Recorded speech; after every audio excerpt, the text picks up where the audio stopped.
Hello friends, अस्सलामु अलैकुम। Hope so you are fine. हमारे एक्सेल का कोर्स चल रहा था जिस तकरीबन आज हमारी 5th क्लास है। इस क्लास का टॉपिक स्टेटस बार है।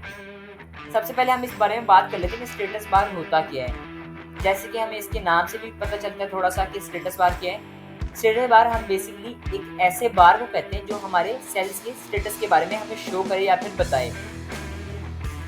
अब बात कर लेते हैं कि स्टेटस बार होता किधर है। ये आपको एक्सेल की शीट नज़र आ रही है। इसके बिल्कुल ही नीचे एक टैब है जिस पे लिखा हुआ है कैप्स लॉक। इस पूरे टैब को हम स्टेटस बार कहते हैं। क्यों कहते हैं? क्योंकि ये हमारे सेल्स के स्टेटस के बारे में हमें शो करते हैं। अभी यहाँ पे कैप्स लॉक इसी वजह से नज़र आ रहा है क्योंकि अभी मेरे कीबोर्ड पे कैप्स लॉक एक्टिव है। जैसे ही मैं इसको डीएक्टिवेट करूँगा, कैप्स लॉक यहाँ से रिमूव हो जाएगा। अभी हम इसको डीएक्टिवेट करके देख लेते हैं। मैंने ये कैप्स लॉक पे क्लिक किया और ये देख सकते हैं आप कि यहाँ से रिमूव हो गया। अब मैं इसको दोबारा अगर क्लिक करूँगा या फिर ऑन करूँगा तो ये दोबारा हमें कैप्स लॉक यहाँ पर शो होने लग जाएगा। तो इसी वजह से हम इसको कहते हैं स्टेटस बार, क्योंकि हमारे कीबोर्ड के भी स्टेटस को हमें शो कर रहे हैं। आगे हमें 3-4 ऑप्शन नज़र आ रहे हैं। बेसिकली हमारे पेज के एडजस्टमेंट की ऑप्शन है। पहले ऑप्शन के तो हमें तस्करा करने का इतना ज़रूरत नहीं है क्योंकि ये नॉर्मल का ही ऑप्शन है। बेसिकली अभी हमारा पेज भी नॉर्मल पर ही है। दूसरा ऑप्शन है पेज लेआउट का। इसी की वजह से हम अपने प्रिंट करने में हमें आसानी होती है क्योंकि हमें बता देते हैं कि हमारा कितना हिस्सा बाहर आ रहा है और कितना हिस्सा हमारा छूट रहा है, कितना हिस्सा रह रहा है। अगर हम आगे वाले ऑप्शन पे चला जाएं तो ये है पेज ब्रेक प्रीव्यू। इसको हम देख लेते हैं। तो ये हमें पेज ब्रेक प्रीव्यू हमें बता देगा कि हमारा प्रिंट किस फॉर्म के अंदर आएगा। आपको हो सकता है यहाँ पे नज़र ना आ रहा हो, मैं जूम करके आपको बता देता हूँ। अब होप सो आपको नज़र आ रहा होगा, ये देखिए। तो ये हमें बता रहा है कि हमारा इतना हिस्सा प्रिंट में आएगा और अगर इससे आगे लिखा होता तो वो प्रिंट में नहीं आना था। तो इसकी मदद से हम अपने प्रिंट करने में हमें बहुत आसानी हो जाती है।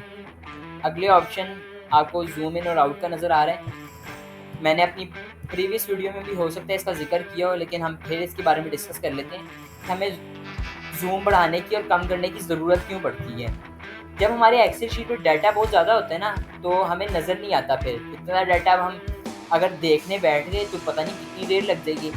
तो इसी वजह से हम जूम इन और आउट का मदद लेते हैं। अगर अब देखिए मेरे पास अगर डाटा बहुत ज़्यादा हो तो मैं सिंपली इसका साइज़ कम कर दूँगा अपने पेज का। ये देखिए मैं देख सकता हूँ जितने भी इधर पेजेस हैं मैं उनको देख सकता हूँ। लेकिन हो सकता है कि कुछ लोगों की हमारे जैसे कमज़ोर नज़रें हों तो उनको नज़र ना आता हो, तो फिर उनके लिए जूम करना पड़ता है। जैसे कि अगर हो सकता है मुझे नज़र ना आ रहा है estimated sales of year half year, तो फिर मैं जूम करूँगा इसको सिंपली। ये देखें फिर मुझे नज़र आएगा हाँ भाई ये estimated sales of half year लिखा था। तो बेसिकली यही यूज़ होता है जूम इन और आउट का। सिर्फ यही नहीं, हम अपनी एक्सेल की शीट पे जो भी हमने सेलेक्ट किए हो सेल, उनके सम, एवरेज, इसके अलावा काउंट को भी स्टेटस बार में बगैर कोई किसी फॉर्मूला लगाए देख सकते हैं। तो देखिए किसका देख सकते हैं, मैं आपको एग्जांपल दे के एक समझाता हूँ। ये देखिए फॉर एग्जांपल मैंने ये जून की नीचे 3 वैल्यूज़ हैं, इनको सिलेक्ट कर लिया। सिलेक्ट आपको करना आता ही होगा। सिंपली आपने जिस भी वैल्यू से शुरू करना है उसको आप क्लिक करें, राइट क्लिक करके ड्रैग करते हुए नीचे ले जाएं और जहाँ तक आपने वैल्यूज़ काउंट करनी है उधर जाके आप ये छोड़ दें। तो ये देखें अब हमारे पास नीचे लिखा हुआ आ रहा है एवरेज हमारे पास क्या है इन तीनों का।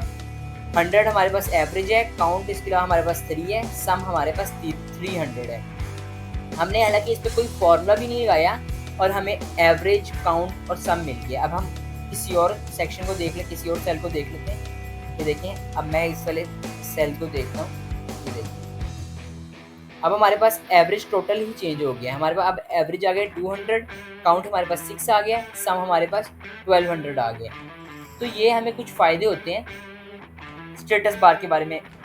तो ये था थोड़ा सा इंट्रोडक्शन स्टेटस बार के बारे में। होप सो ये वीडियो आपके लिए बहुत इन्फॉर्मेटिव और बेनिफिशियल साबित हुई होगी। वीडियो अगर अच्छी लगी हो तो इसको लाइक ज़रूर कर दें। तक आपने हमारे चैनल को सब्सक्राइब नहीं किया तो इसको सब्सक्राइब ज़रूर कर दें ताकि बर वक्त आपको हमारी मालूमाती वीडियोज़ मिलती रहें, कोई भी क्लास आपकी मिस ना हो और आपकी कोई भी क्लास मिस ना हो। Thank you.